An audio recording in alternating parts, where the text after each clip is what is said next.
Good evening. Thanks for joining us tonight. The president's $3.7 trillion budget has deficits hovering well above $1 trillion through 2012. But it lays out a path to cut the deficit by $1.1 trillion over the next decade. And under this proposal, some 200 federal programs would be eliminated or the funding slashed, including low-income heating assistance, community development block grants, and federal funding to airports. Grants to help pay for college for kids would be affected as well. Here's KARE 11's Rena Sargentopoulos.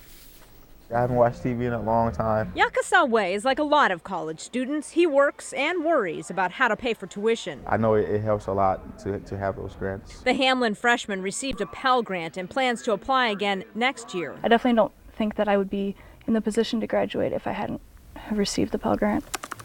Senior Ashley Novak considered taking time off school until she got a Pell Grant.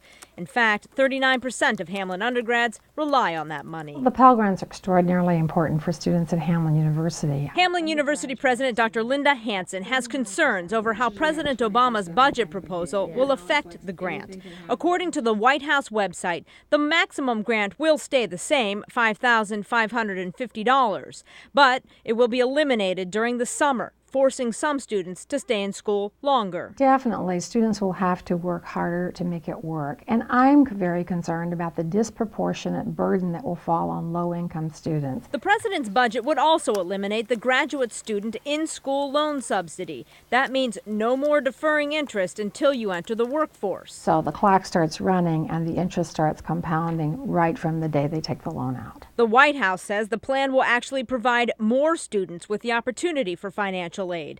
Grant recipients have grown from 6 million in 2008 to a projected 9 million in 2012. Yakasa says he won't worry too much about money.